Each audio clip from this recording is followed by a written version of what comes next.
Queridos hermanos, que la paz del Señor esté con todos vosotros. Hoy la lectura que nos presenta la Eucaristía del capítulo 8, seguimos del Evangelio según San Mateo, es un poco difícil a nuestra mentalidad o a los conceptos a los que estamos normalmente nosotros acostumbrados. Se trata de Jesús que llega a una región que no son propiamente judíos, se llama la región de los Gerasenos, en la otra orilla del Jordán. Desde el cementerio, dos endemoniados, dice, le salieron al encuentro. Eran tan furiosos que nadie se atrevía a transitar por el camino y le dijeron a gritos: ¿qué quieres de nosotros, Hijo de Dios? ¿Has venido a atormentarnos antes de tiempo? Dice que había una gran piara de cerdos, los animales impuros, en ese entorno, y le dijeron a Jesús: si nos echas, mándanos a la piara. Jesús les dijo: id. Salieron y se metieron en los cerdos, y la piara se abalanzó acantilado abajo y se ahogó en el agua. Los porqueros del pueblo lo contaron todo, incluyendo lo de los endemoniados. Entonces el pueblo entero salió a donde estaba Jesús y al verlo le rogaron que se marchara del país. ¿Qué significa este texto que tenemos hoy delante de nosotros?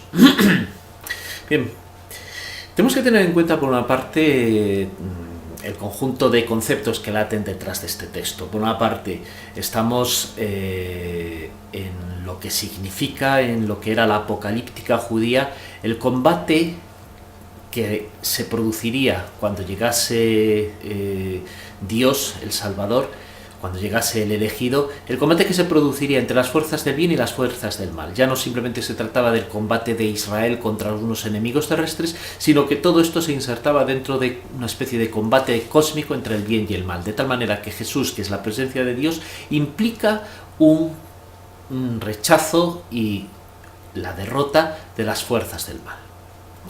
Por supuesto, esto a nuestros oídos, como digo, suena un poco extraño, porque hablar de demoniados que entran, que salen, de espíritus que van y que vienen, a nosotros nos resulta muy extraño. ¿Cómo podemos intentar entender este texto en su verdad, no de una manera simbólica, y en qué nos aprovecha a nosotros? Bien, yo creo que hay un elemento que es importante darnos cuenta de ello. Jesús no era un moralista. Es decir, Jesús no era una persona que predicase como tantos otros moralistas bien intencionados han educado a la humanidad en la forma más correcta, más adecuada de vivir.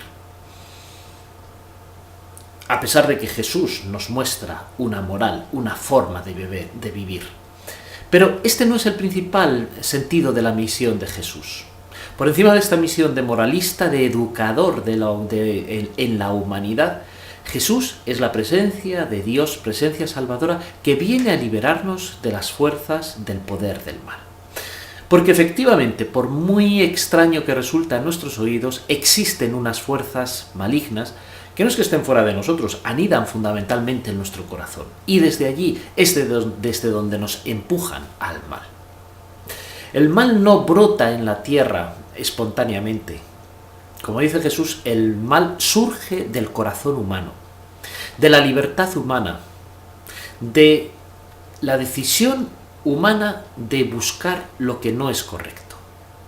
Y contra esta fuerza es contra la que Jesús lucha. Es decir, Jesús es consciente de que nosotros, por nuestras mismas fuerzas, por nuestras propias fuerzas, seremos siempre incapaces de lograr el bien. La moral humana, puramente humana, por eso siempre se queda a medio camino, en el camino hacia la victoria. Solo con ayuda de Dios, en este proceso de lucha contra la fuerza del mal, es como podemos librarnos. De hecho, existen unas causas temporales y concretas que llevan a Jesús a la cruz, pero las causas profundas que llevan a Jesús a la cruz, que es el pecado humano, que es la soberbia, que es el afán de dominio, que es la opresión de los poderosos sobre los pobres y la venganza de los pobres, estos motivos que están todos pululando en lo que significó la condena de Jesús a muerte, siguen crucificando a tantas personas inocentes en el mundo. Es decir, el mal sigue. Y contra este mal es contra el que Jesús ha alzado de una vez para siempre el poder triunfante de su resurrección. Su cruz, que parecía el triunfo del mal, al final, gracias a la resurrección, se transforma en el triunfo del bien. Y es por eso por lo que Jesús expulsa a los demonios, expulsa al mal, vence al mal. De tal manera que, como decía, Jesús no es simplemente un moralista. Jesús ha iniciado el triunfo del reino de Dios, del reinado del bien, sobre el reinado del mal.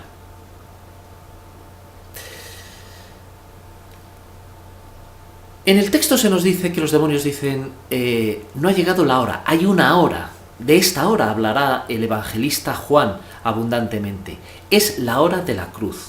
Es la hora en la cual se va a establecer, se va a entablar este combate definitivo entre el poder de Dios que está presente entre nosotros por medio de Jesús y el poder del mal.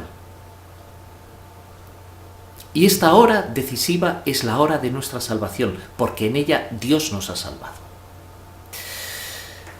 Es un texto que digo que no es fácil de entender a nuestra mentalidad.